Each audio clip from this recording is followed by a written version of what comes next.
আমাদের নতুন ক্লাসে আপনাদের স্বাগতম। আজকে আমরা শিখব ইংরেজি অ্যালফাবেট। চলো তাহলে শুরু করা যাক মিঠু।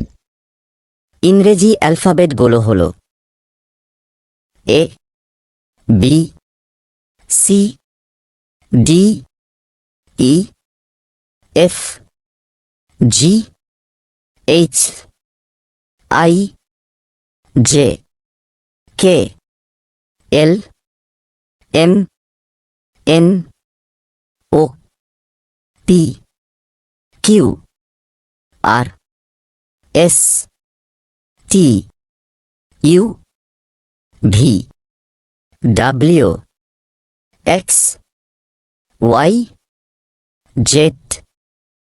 খুব সুন্দর হয়েছে মিঠু। আগামীকাল আমরা আরো কিছু শিখব। ধন্যবাদ সবাইকে।